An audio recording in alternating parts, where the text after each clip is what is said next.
Jean-Marc Mutombo de la RD Congo 3. Plus de détails sur le deuxième ciel et le royaume marin. Après que Lucifer et moi ayons quitté le premier ciel, nous avons voyagé vers le deuxième ciel, qui est un royaume du firmament gouverné par la Reine du ciel, qui est responsable de la mission confiée aux humains de créer de fausses religions. Le pentacle de la Reine du ciel représente 12 étoiles avec une croix au-dessus de la lettre M et ce M est l'abréviation de son nom, Marie Marghella. On l'appelle par de nombreux noms tels que la Sainte Vierge Marie, la Mère de Dieu, Notre-Dame de Fatima, Rose Mystique, Notre-Dame Étoile de la Mer, Immaculée Conception, etc. La Reine du ciel, Marie Marghella, a 12 esprits autour de son trône, représentés par 12 étoiles. Ces 12 étoiles sont 12 anges déchus qu'elle envoie en mission à tout moment. La mission de ces 12 esprits est de donner de fausses révélations à l'humanité. Elle a conclu des alliances avec les humains afin qu'ils puissent être adorés sur terre comme des dieux à travers de fausses religions. Ce sont aussi de faux prophètes et de faux chefs spirituels dans des religions comme le rosicrucianisme, la franc-maçonnerie, le kimbagisme, l'islam, le bahaïsme, le bouddhisme, le yoga et tous les mouvements spirituels sataniques. Alors que je voyageais avec Lucifer, il m'a dit que sur Terre, il y a beaucoup de ces églises, religions et mouvements spirituels.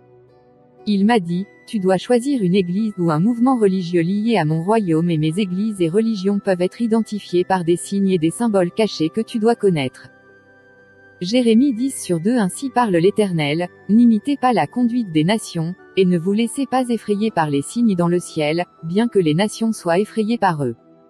Bien que les nations soient terrifiées par eux, en réalité, les fausses églises portent des vêtements et des uniformes avec des dessins de ces signes et symboles. Certains de ces signes et symboles peuvent être vus dans les logos et les bannières des églises. Nous avons ici ce signe d'une croix surplombée par la lettre S. Ce S est Satan au-dessus de la croix. Les sectes chrétiennes appellent ce signe le Saint-Esprit mais c'est faux. C'est un faux principe qui guide ces fausses églises et fausses religions, ce qui signifie que Satan est l'adversaire de la prédication de la croix. La caractéristique principale d'une église apostate est la dévalorisation du nom de Jésus. On le voit avec la secte des témoins de Jéhovah où le nom de Jéhovah est mis en avant au-dessus du nom de Jésus. C'est la même chose dans l'église catholique où Marie est mise en avant au-dessus de Jésus ou du Saint-Esprit. Elle est appelée co-médiatrice et co-rédemptrice. C'est la même chose avec le brahmanisme et le kimbagisme. Ce sont leurs chefs spirituels qui sont exaltés au-dessus de Jésus. Dans ces fausses religions, il y a aussi ce symbole appelé la clé mystique. Selon l'Église catholique, c'est la clé que Jésus a donnée à Pierre, mais ce n'est pas le cas. Vous pouvez voir cette clé sur les armoiries du pape. C'est le symbole des fausses religions, car dans les fausses religions, les chefs spirituels affirment que si vous ne croyez pas à son message, vous êtes perdu. L'Église catholique enseigne infailliblement, extra ecclesiam nulla salus, ou, hors de l'Église, il n'y a pas de salut. C'est le cas des témoins de Jéhovah, du brahmanisme, du kimbangisme. La Bible fait référence à cette clé mystique lorsque Jésus dit aux pharisiens, « Malheur à vous, scribes et pharisiens hypocrites. Vous fermez aux hommes le royaume des cieux. Vous n'y entrez pas, et vous n'y laissez pas entrer ceux qui veulent. » Matthieu 23h13. Ils ont des esprits religieux avec des dogmes, des credos et des doctrines diaboliques et lorsque vous les suivez, la porte du paradis vous est fermée. Ce symbole est une pyramide qui représente le dollar américain et l'œil au sommet de la pyramide représente la classe supérieure, les élites de la société humaine. C'est un symbole des Illuminati, une branche des francs-maçons. Dans cette secte satanique, ils font des rituels et des sacrifices humains. C'est le troisième œil. Le troisième œil se trouve au milieu du front. Les sectes occultistes comme Ekankar, le Nouvel Âge, l'hindouisme, le bouddhisme, le taoïsme, le bouddhisme zen, etc. mettent l'accent sur le développement du troisième œil. Une fois leur troisième œil ouvert, ils verront dans les royaumes et les portails démoniaques. Un jour, j'ai rencontré un démon du nom de Brahma. Il a 4 visages et 4 mains. C'est le démon de la révélation. Il fait partie de ces démons qui attendent dans les royaumes démoniaques pour tromper ceux qui ont un troisième œil et qui entrent dans ces royaumes, leur donnant de fausses prophéties, de fausses visions, de faux espoirs de salut. Les chrétiens peuvent prier pour que leurs yeux spirituels s'ouvrent. Prier en langue pendant de longues heures peut aider une personne à ouvrir ses yeux spirituels et à voir l'œuvre des anges et des démons. Lorsque l'œil spirituel est ouvert, on peut facilement administrer la guérison et la délivrance car on sera capable de voir où les démons oppriment une personne et de les chasser, ou où un ange de guérison administre la guérison à une personne et d'appeler la parole de guérison ou la parole de connaissance. Cependant, il est également possible que si un tel chrétien tombe dans le péché, son œil spirituel puisse être détourné pour voir des royaumes démoniaques trompeurs où les démons se feront passer pour des anges de lumière ou des saints bibliques et donneront de fausses visions, de fausses prophéties et de fausses révélations. Cette croix que vous voyez ici sur le vêtement du prêtre catholique porte les lettres IHS. IHS correspond aux 3 premières lettres du nom, Jésus, en grec. Le symbole IHS signifie donc, Jésus, pour les catholiques et les autres confessions qui utilisent ce christogramme. Mais c'est une tromperie qui a été imposée à ces églises pour porter les noms des dieux égyptiens. Lorsque Satan et ses démons voient ce signe IHS, ils considèrent ces églises comme leur appartenant. IHS est l'abréviation des dieux égyptiens Isis, Horeb et Seth. La 4e lettre O qui représente Osiris est symbolisée par le cercle de rayons autour des lettres IHS. Dans la mythologie égyptienne, Seth est représenté comme l'usurpateur qui a tué et mutilé son propre frère Osiris. Isis, la femme d'Osiris, a rassemblé son corps et a ressuscité son mari mort assez longtemps pour concevoir son fils et héritier Horus. Horus a cherché à se venger de Seth, et les mythes décrivent leur conflit. Dans certains cercles, non représentés ci-dessus, il est écrit « Venez tous à moi ». Qu'est-ce que cela signifie? C'est un appel aux dieux de l'Égypte antique. C'est un signe d'une fausse église bien connue dans le pays. C'est un triangle avec ses 5 étoiles qui sont 5 démons qui leur donnent la révélation ou la divination. Quand un de leurs ministres est ordonné, ils vont mettre en lui une de ces 5 étoiles qui sont des démons de divination ou de fausses révélations. Si tu vas le consulter, il te révélera ta vie et ce qui est caché, mais ce n'est pas le Saint-Esprit mais une révélation démoniaque. Les églises représentées par un arc-en-ciel avec des étoiles sont le signe qu'elles ont conclu un pacte avec la Reine du Ciel. Même l'islam possède l'étoile et la demi-lune faisant allusion à la Reine du Ciel. Ce signe de la main est un signe de la franc-maçonnerie. Le signe de la corne du diable signifie que Satan règne. Rappelez-vous que Satan est appelé le Dieu cornu, et que le signe de la main est formé de manière à ressembler à des cornes. Il s'agit d'un signe universel de la main utilisé par les politiciens, les célébrités ainsi que les groupes de heavy metal, affirmant leur allégeance au pouvoir satanique et un raccourci visuel pour « Salut, Satan ». La main du diable a été observée et photographiée dans le monde entier, utilisée par George Bush, Bill Clinton, Silvio Berlusconi, Elizabeth Taylor, le prince William, Paul McCartney, Metallica, Ozzy, Avril Lavigne, Stephen Dorff, Dave Navarro et bien d'autres. Même les papes ont utilisé ce signe, pensant que cela signifiait « je t'aime », mais ils saluent inconsciemment Satan. C'est ce qu'on appelle les cornes italiennes. C'est un symbole de pouvoir magique utilisé en Italie. Le représentant de Lucifer sur Terre est au Vatican, c'est le pape. Le royaume de Lucifer est avancé et organisé et dans chaque pays de la Terre, le diable a désigné des représentants qui sont des ambassadeurs et des principautés. Laissez-moi vous parler de ces représentants qui sont en poste dans tous les pays du monde afin de gouverner et de contrôler tous les pays et de rendre compte à Lucifer. Ils savent tout ce qui se passe dans tous les pays et ils connaissent les gens qui vivent dans ces pays. Ils savent qui est entré et qui est sorti du pays qu'ils gouvernent. Permettez-moi d'en citer quelques-uns. Lorsque des sorcières ou des occultistes étrangers veulent vous attaquer, ils contacteront la principauté ou l'ambassadeur qui dirige votre pays car ils disposent de toutes les données sur vous et sur toutes les personnes vivant dans le pays. La population de chaque pays est influencée par ces principautés qui sont des ambassadeurs de Satan. Dans notre pays le Congo, l'ambassadeur ou la principauté infernale qui règne s'appelle Zaïre. Il règne et rapporte tout ce qui se passe dans notre pays à Lucifer. Lorsque Mobutu arriva au pouvoir, il changea le nom du pays de Congo en Zaïre, qui est le nom de la principauté sous le fleuve Congo, ambassadeur infernal du royaume des ténèbres. L'ambassadeur du diable en Égypte s'appelle Aper. Le Royaume-Uni est gouverné par la principauté appelée Mammon, qui est le ministre des Finances du royaume infernal. Nul ne peut servir de maître. Car, ou il haïra l'un et aimera l'autre, ou il s'attachera à l'un et méprisera l'autre. Vous ne pouvez servir Dieu et Mammon. Matthieu 6h24. L'ambassadeur de Lucifer qui gouverne l'Italie et rend compte de tout s'appelle Bélial.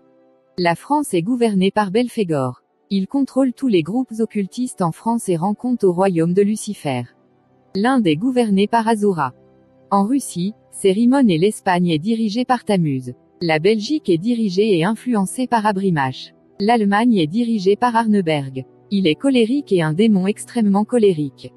La Suisse est gouvernée par Martine. Le continent américain est gouverné par Anya. Elle apparaît tout le temps et les gens la voient. L'Irak ou Babylone sont gouvernés par Lilith. Le royaume marin, la reine de la côte.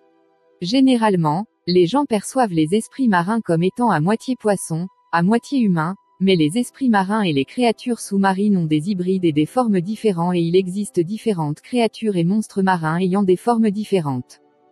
Lorsque Lucifer et moi avons atteint la civilisation marine, Lucifer m'a présenté à la reine de la côte.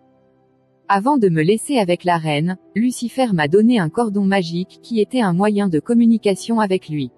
Cet objet avait la forme du chiffre 6 entrelacé qu'il fallait placer sur son oreille afin d'établir un contact et je pouvais l'utiliser pour contacter de nombreux autres esprits car c'était comme un téléphone. La reine de la côte m'a dit que les Congolais prient tellement ces jours-ci que leurs prières perturbent le royaume marin et les mettent mal à l'aise. Je suis restée silencieuse, écoutant et me demandant ce qu'il en était. Elle m'a dit de la suivre et nous sommes entrés dans un endroit où j'ai vu des réserves de cordons ombilicaux de bébés. Il y en avait beaucoup et les gens travaillaient à les transformer en sardines. Ils mettaient ces cordons ombilicaux dans des machines et les transformaient en sardines et les mettaient dans des boîtes de sardines.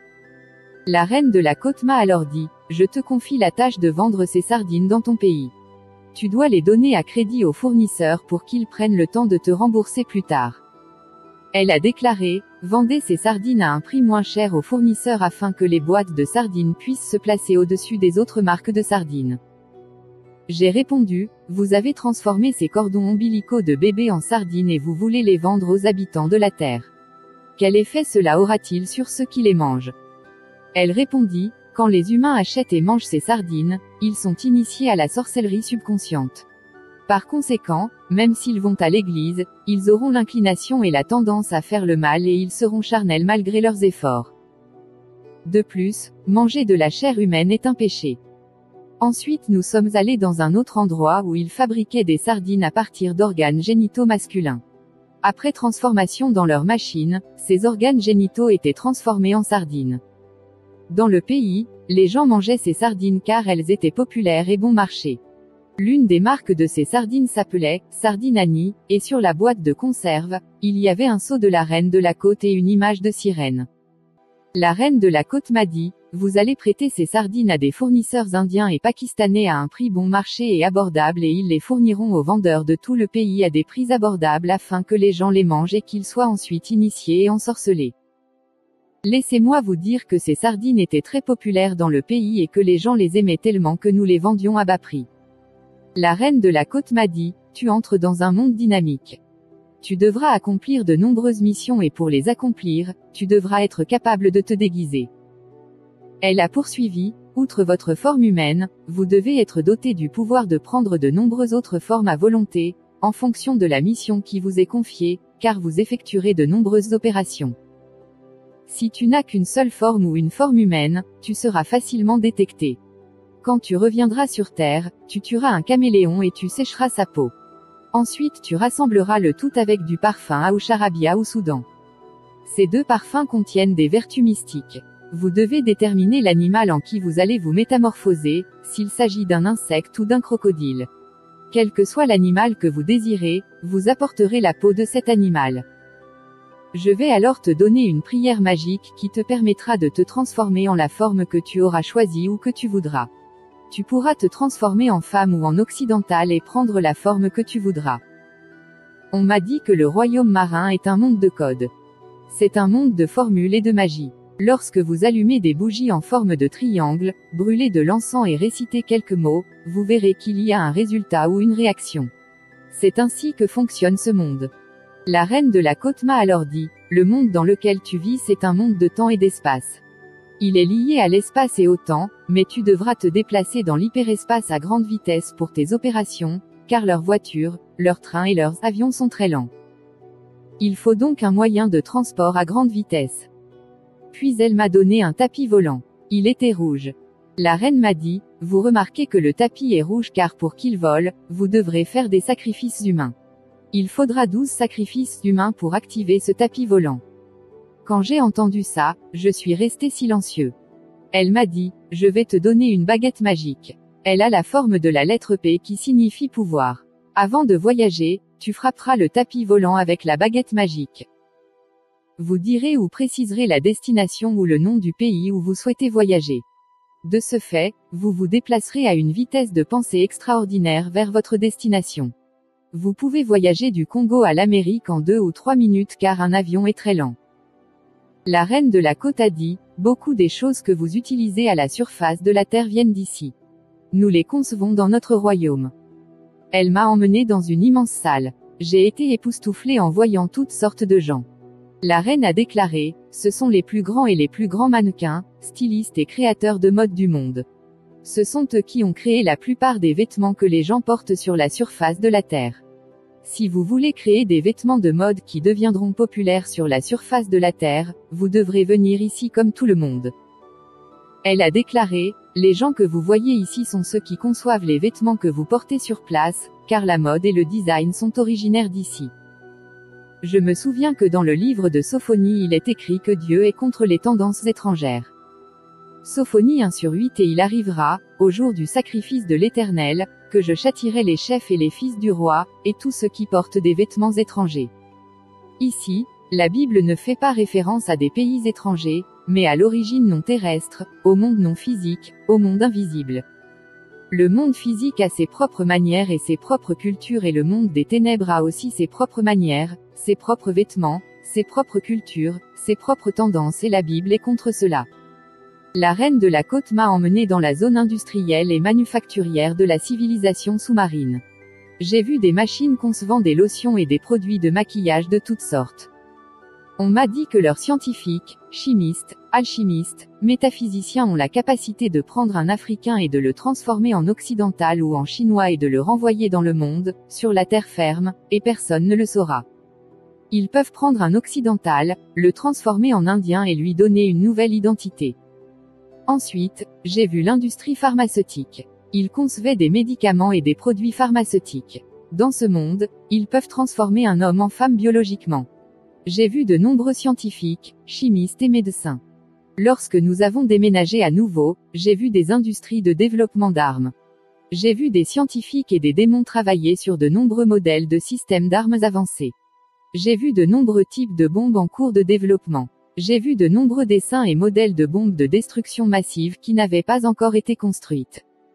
Il est écrit dans Jacques 3h15, une telle sagesse ne vient pas d'en haut, elle est terrestre, non spirituelle, démoniaque. Beaucoup des instruments et objets technologiques que nous utilisons sur Terre ne proviennent pas de la sagesse de ce monde mais sont une sagesse et une intelligence démoniaque. Il y a des scientifiques qui ont conclu des pactes et des alliances avec la civilisation marine et démoniaque. Ce sont eux qui collaborent avec les démons hybrides sous-marins et qui nous apportent ces instruments technologiques dont nous bénéficions sur Terre. Alors la reine de la côte m'a dit, en venant dans ce royaume, tu seras importante sur Terre. Tu seras remarquée sur Terre. Je te donne une carte du monde et une boule de cristal. Aucun esprit ne te dérangera jamais. Elle m'a également donné une chaîne de défense que j'étais censé porter autour de mon cou. Elle m'a dit, quand tu porteras cette chaîne et quand tu voyageras dans l'hyperespace et le royaume astral pour chasser les vigiles, tous les esprits sauront que tu es intouchable. Tu es mandaté par Lucifer. Tu ne seras pas attaqué. Dans le monde astral et le monde spirituel, il y a toujours une mise à l'épreuve des pouvoirs lorsque vous rencontrez un occultiste ou un esprit. Ils ont tendance à essayer de tester vos pouvoirs, voire à vous attaquer. La reine de la côte m'a alors dit, maintenant que tu sais ce que tu es censé savoir, tu dois retourner dans ton monde. Si tu as besoin de moi, tu feras le tour de la rivière et tu feras cette prière. En conséquence, mes messagers t'apparaîtront. Tu pourras alors leur donner des lettres. Ils m'apporteront ces lettres. Les messagers auxquels la reine de la côte faisait référence étaient des sirènes. La reine de la côte a dit, normalement, me voir n'est pas facile. Il faut passer par le protocole et beaucoup de choses, mais si vous m'avez rencontré ainsi, c'est parce que vous êtes venu avec notre plus grand leader. Il est le leader suprême du monde entier. Mais généralement, les gens devaient passer par des sirènes et des sirènes qui sont mes messagères et qui viennent régulièrement dans votre monde à la surface. Elle a dit, je n'ai pas le temps de venir dans votre monde. Je gère une civilisation massive sous l'océan ici, mais si vous avez besoin d'argent, de voitures, de maisons, nous contrôlons toutes ces choses ici. Le monde physique à la surface est géré d'ici. Elle dit, ok, je te renvoie à la surface. Ta mission, pour l'instant, est de vendre ces sardines et quand elles seront finies, tu écriras une lettre avec ton sang sur du parchemin et tu préciseras le nombre de boîtes de sardines que tu veux et tu la jetteras à l'eau. J'enverrai un bateau pour décharger ces boîtes de sardines exactement là où vous déposez les lettres, mais vous ne devez pas manger ces sardines. Vous n'êtes qu'un fournisseur. Nous voulons que les gens à la surface les mangent pour qu'ils soient initiés. Puis elle m'a renvoyé à la surface de la terre. J'ai atterri chez le prêtre. Il n'était pas là mais après un certain temps, il est revenu et m'a salué. Il a demandé, aimes-tu le monde invisible? J'ai dit, je suis très impressionné. Il a déclaré, ce n'est plus une blague. Il faut être sérieux, car le non-respect des règles peut vous mettre en danger. Il a dit, je t'aime bien et je ne veux pas que tu sois en danger, car une erreur peut te mettre en danger. J'ai alors dit au prêtre, une chose qui me dérange est le fait que je dois sacrifier 12 humains si je veux activer le tapis volant. Le prêtre répondit, vous ne devriez pas vous inquiéter du sacrifice humain. Vous lirez des livres et vous verrez que des gens ont fait plus que cela et même dans l'Église catholique, nous pratiquons le sacrifice humain même si les gens ne le savent pas. Quand quelqu'un est malade, on nous appelle parfois, nous les prêtres, pour intervenir et prier pour les malades. Nous pratiquons une Eucharistie spéciale appelée les derniers sacrements et nous utilisons de l'huile pour oindre les malades. Une fois que le malade est oint et qu'il mange la dernière Eucharistie, il mourra peu de temps après car il y a un mystère autour de ce rite. L'huile est appelée l'huile stimulante de la mort et l'Eucharistie est appelée le biscuit de la mort. Cette Eucharistie a un symbole de 3 lettres, qui est IHS, qui signifie Isis, Horus et Seth et l'Eucharistie est ronde afin de symboliser l'initiale d'Osiris. Un jour, le prêtre fut appelé pour intervenir auprès d'une famille dont le papa était malade. Alors que nous partions, le prêtre me dit, après l'avoir oint et lui avoir fait manger l'Eucharistie, tu ne dois pas te retourner, sinon son âme te suivra. Quand nous sommes arrivés, le prêtre l'a oint et lui a donné l'Eucharistie. Au moment où il a fini de manger l'Eucharistie, j'ai remarqué une réaction étrange. C'était le début du processus de mort. Après quelques minutes, nous avons été informés de son décès. Je veux vous dire que si un membre de votre famille est catholique et qu'un jour vous le voyez malade et que vous le voyez essayer de faire prier le prêtre pour lui, de l'oindre et de lui donner l'Eucharistie, vous feriez mieux d'empêcher le prêtre de prier pour lui ou de l'oindre ou de lui donner l'Eucharistie. Sinon, vous le perdrez. J'ai vu de nombreuses personnes se faire oindre par un prêtre catholique et mourir à cause de cela. Soyez donc prévenus. Le prêtre m'a alors dit, vous avez franchi de nombreuses étapes en voyant des esprits supérieurs, mais cela ne doit pas vous empêcher d'apprendre et de lire.